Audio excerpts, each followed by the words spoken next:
Everyone makes mistakes in Tekken. I know I'm constantly making them when I'm playing. But the difference between a good player and a great player is how fast you can find and correct these mistakes that are costing you the round or even the game. In this video, my goal is to give you tips on what to look out for when trying to correct these mistakes and how to actually apply long-term fixes to squash bad habits as quick as possible. Let's get into it. So the first step before we can actually fix any of the mistakes is to find the mistakes that you're making. Sometimes this can be as easy as finding the decision that costed you the game and thinking about specifically what you could have done differently, or learning the moves that the opponent was doing and seeing if those were punishable on block. Those are easy enough to solve, and we won't be talking about those instances, but sometimes when you're fighting an opponent, it might seem like they are making every single read and prediction exactly right. While it might be impossible to counter-predict every single decision your opponent's making, what I'm about to show you is going to at least significantly make it more difficult for your opponent to get any more than a lucky low block on you. As you watch this example, notice how many times I do 1-1 into any sort of low. My opponent is a good friend of mine who's a competitive player and is very obviously caught onto the exact pattern that I have. While I'm not giving away any free damage in the idea of strings that are negative, I technically still am giving him free damage by being predictable and doing the same pattern of attack over and over again.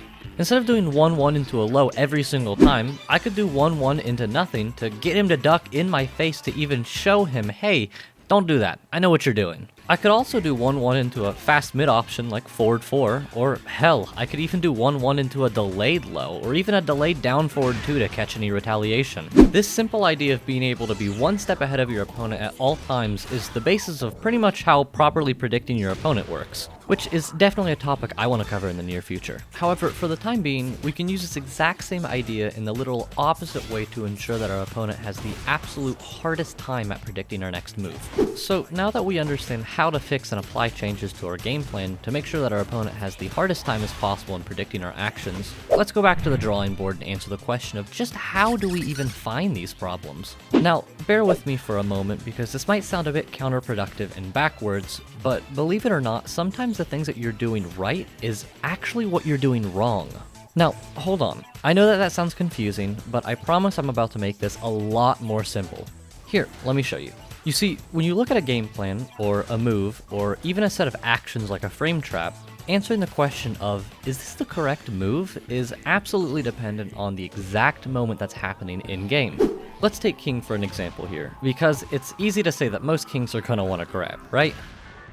We might have to subvert our opponent's expectations in order to get them to stop ducking our grabs in the first place. It doesn't mean that the grabs won't work against an opponent, it just means that they've been conditioned throughout their playtime to probably duck grabs when they play against King. If we look at this example and compare it to what I said earlier about how sometimes the things you're doing right is what you're doing wrong, it's really just a fancy way of saying there's a tool for every job, and sometimes that tool might not be the best choice, or has been used too much to work anymore. Now, I've already used a Tekken-specific example, so I'm going to go ahead and make it even simpler and use one that anybody would understand even if you've never played Tekken and can be applied to any fighting game. Now, just for this example, let's say that for some reason or another, your job is to screw in bolts and screws into a beam. Now, to also make it interesting, let's say that you get paid specifically based on how many things you actually screw into this beam. Ideally, to make the most amount of money as fast as possible, you're going to want to use the right tool for, obviously, the right screw. Using a hammer and trying to beat the screw into the beam is obviously not going to work, as brute force isn't the proper tool for this. And just like the hammer, you can't use a screwdriver for every single bolt and screw that's on the beam, so you'll need multiple different tools for all the different bolts and screws that you'll have on the beam. Now, once you find the correct tools, you might start to notice, man, wouldn't it just be much easier to screw in and unscrew the same screw over and over again, say that 3 times fast, just so you could count that towards your amount of screws for the day so you can just rack up more money? Just like in Tekken, while it might work and you might be able to get a couple of extra paychecks for the first couple of times, the more you keep screwing in and unscrewing that same exact screw, a lot of tongue twisters today. Eventually, the head will become stripped and that won't work anymore. And before you know it, you've been doing the exact same thing for so long that you forget how to properly apply the rest of your tools. Now, if we head back to Tekken and apply this exact same thought process, it starts to become very clear why so many people in ranked auto-duck Mishimas who are running at them, or to duck king in just about every situation that a player could. These players have been constantly running into other people who have just been wanting to take the shortcut and use the easiest move that applies to the largest number of situations. So even if you aren't only using hell sweeps, only using grabs, or trying to take the easy way out, they don't know that and automatically will assume, so we have to condition them to be able to fall for these traps now. In the simplest of terms, categorizing movesets based on a constant pattern of somebody using them is just called flowcharting, and it's one of the most common reasons for people to plateau in ranked. Luckily, there are plenty of YouTube videos out there that can also help with countering flowcharting and how to beat it, but if you want the quickest answer, consider playing an anti-flowchart, or pretty much the exact opposite of what you would do in every situation. A more proper term for anti-flowcharting would just be checking your opponent, which more or less just means using the safe option of a 50-50.